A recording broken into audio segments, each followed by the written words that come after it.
Hi Virgo, mid-July 2026, mid-month na po tayo. Ito na ang inyong reading. Kuha lang po tayo ng ilang guidance, advice, messages para sa inyo.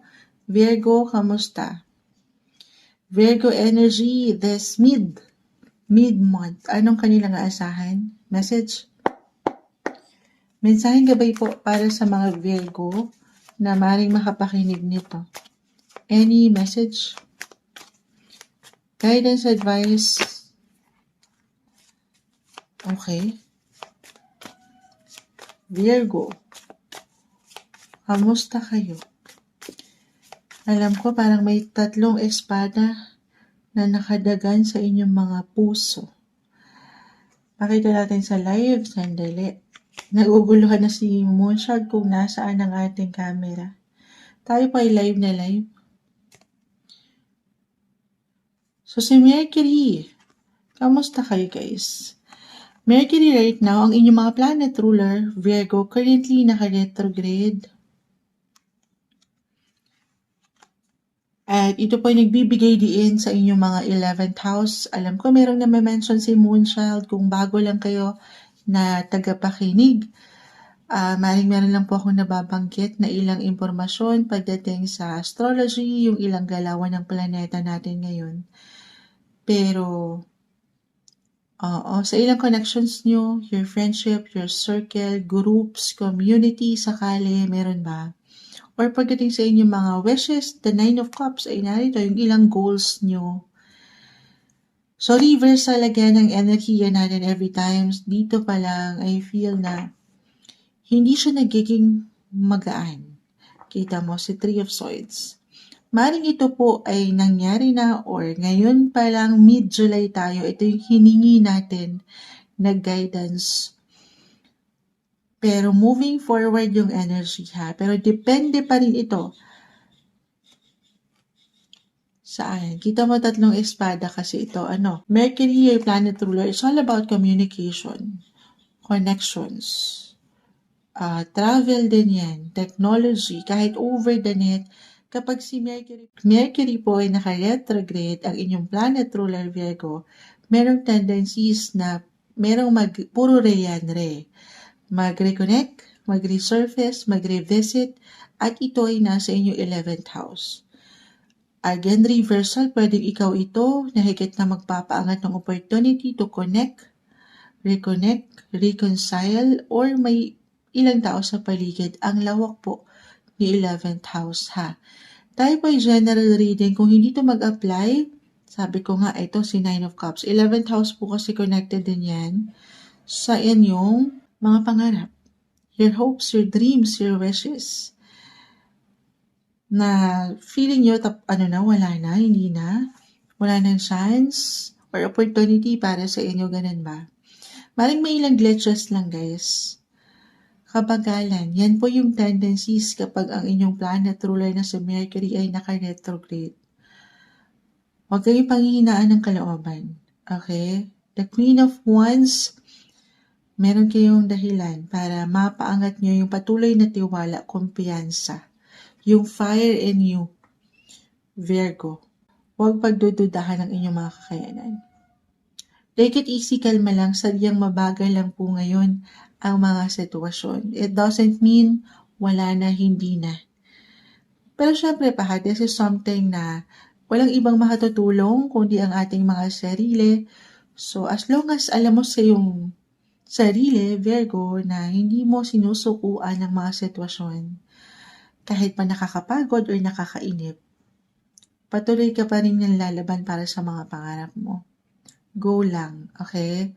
Be unstoppable. Pero wag lang din mape-pressure sa mga hopes nyo. Or, sabi ko nga, connected to sa friendship, meron bang nag-reappear sa ilang connections nyo, especially sa past, lalo pa rin kung nagkaroon kayo ng tensyon from the past. Si 3 of Swords kasi umangat pa no? Parang hindi pa totally healed ang ilan, hindi pa nakaka-recover. So, okay lang naman yun. Iba-iba tayo sa paraan yan. Okay, reversal din tayo every time. Pwede ikaw mismo or itong taong ito. Pero si 5 of Cups nag-reverse, I feel may nangihinayang, nakakaramdam ng pagka-down. Damahin ang kailangan damahin, Virgo. Iyak ang dapat iiyak. Your feelings are valid. Sa akin nakikita may hugot kayo ngayon.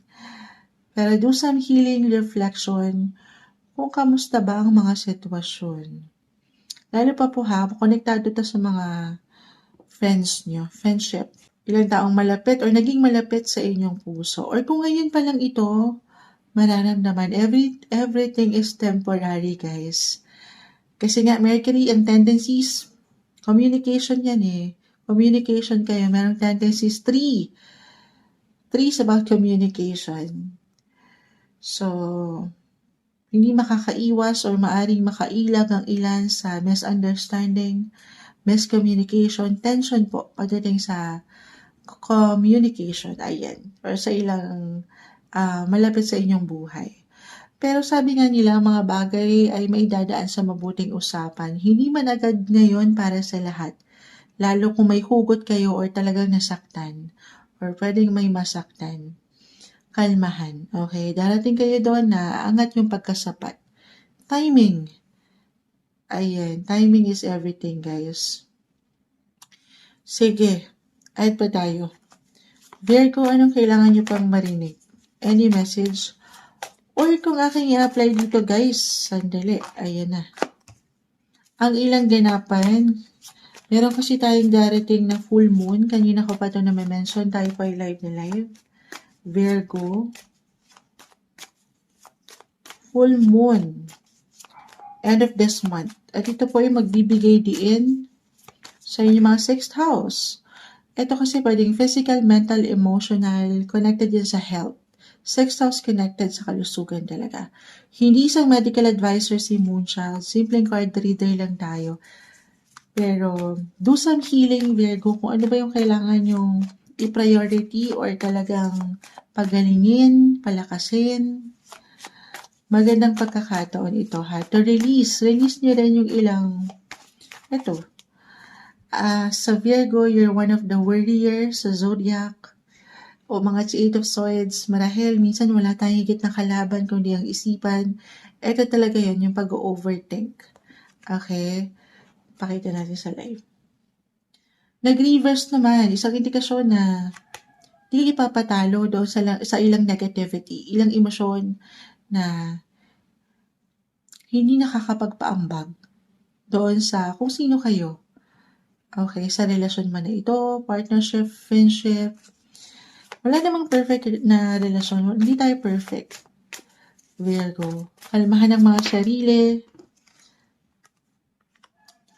At pangatin yung pagiging young. Alam ko madaling sabihin ito. Pero very unstoppable talaga yung nakikita ko. Umangat yung enerhiya, especially sa inyong mga buhay karera. Yes, speaking of energy, Queen, Page of Wands, 6 of Wands ang umangat dito. Si Planet Mars. Currently po ay nasa inyong mga buhay paggawa, Virgo. So I feel, siguro, kung medyo tagilid tayo sa ilang connections, for some at medyo may pinagdadaanan pa rin dyan. Lalo sa ilang network nyo, kahit over the net, parang hindi okay ang mga ganap. Actually, meron tayong new moon ngayon eh. So, connections niya rin. So, kung meron mang, ito, i-add ko muna ha. Alam ko na, overwhelmed na tayo. Ang daming ganapan. Kung meron mang kailangan i-release, i-let go, kung meron mga alas sa buhay nyo, ilang tao, ilang connections, friendships, circle, especially ha, or sa mga pangarap nyo, kahit sa simpleng pakiramdam, yung mga goals nyo, as I've mentioned, kung hindi siya mabigyan-bigyan ng something ganap ngayon, at parang hindi nag-reciprocate yung sitwasyon, hindi nagbabalance, huwag nyo ipilit. Kasi may mga bagong tao, bagong opportunity, hindi kayo mawawalan, guys. Aangat ang pagkasapat na kanina ko pa na-mention, si 9 of Cups. Pagkasapat na deserve nyo. O yun yung pinaka-advice. Kung sino yung nandyan, kung ano yung meron ngayon, relasyon, posisyon, pagtanggap. Pagkasapat. Yung mahalaga naman ay kung ano yung ngayon. Kalma. Hindi naman natin mapiplease ang lahat. So, take it easy. Don't be too hard sa inyong mga sarili. Okay? Ganun yung energy. Pero dito na tayo sa inyong mga buhay, career, trabaho. Meron ba kayong tinatapos na sikretong proyekto? Or may ilang private achievement akong nakikita rito, hindi nyo man masyadong ramdam kasi nga isisisi na naman natin to sa inyong mga planet ruler. Si Mercury currently naka-retrograde pa rin and for the rest of this month. Pero may pag-level up ako nakikita sa inyong mga paraan. And dito, the energy is giving again Mars, planet of action energy na sa inyong mga career. So, on fire. Your career is on fire, Virgo. Patuloy yung blessing of work. Hindi ka mawawalan. Kung meron mang magtapos na proyekto, business, or client, ano pa man, offer, may bagong simulain pa rin. I-claim natin to ha. Kasi nga, na-mention ba ni Moonchild, full moon, may darating tayong full moon end of this month that highlighted your 6th house, bukod sa na-mention ko, your health, physical, mental, emotional, do some healing, or dito, maring para sa ilan, kung hindi yun mag-apply, dito to sa inyong mga buhay, trabaho, serbisyong totoo, kasi dyan din po yun. Endings, meron kayong ma-achieve, makakompleto, makakonclude. Endings for new beginnings. New offer, new clients, tuloy-tuloy ang buhay. Karera, hindi kayo mawawalan. Or maybe a reminder lang din to, no? Sabi ko nga, kung ano yung ngayon, kung nasan kayo, yun naman yung mahalaga. Focus, divert your attention sa kung saan kayo ay napapahalagahan. May pagtanggap, may growth na nadarama. At hindi dito sa ilang stress. Or maybe ito yung paraan na rin na ginagawa nyo, ganun ba? Para makapag-heal, makalimot, busy sa work, nagiging productive. Ayan, para saan? Para sa mga pangarap niyo pa. Eyes on the prize, Virgo. Gaano man kabagal ngayon ang sitwasyon, it's okay to pause, to rest, recharge your batteries din. Balance is the key. Magplano para sigurado. Kasi mayroon tendencies nga ng pagkainip, pagkalito, hilo. So, paano na? Kung as a Virgo, very detail-oriented naman kayo. So, alam nyo na to. Magplano para sigurado. Para wala rin kayo makaligtaan or makalimutan. At isa-isa lang. Di kayo ma-pressure na baka hindi na wala na. Kasi andito ang inyong mga ganda. Si Queen of Wands, very fiery. Young, si Page of Wands, limitless. Marami pang pwedeng maganap, guys. Queen of Wands. Speaking of ganda, ang ganda niya, no? Pakita natin sa live. Si Venus. Papahuli pa ba tayo kay Venus, the planet of beauty, attraction, money, still currently nasa inyong mga sign. Virgo. Hindi nyo pa man ito ma-realize, pero higit kayong naging magnetic, nagbo-bloom ang inyong mga aura. Kahit pa stress ka na yan, ayan, parang hindi naman halata kasi nagre-reflect yung inyong kakisigan, kagandahan.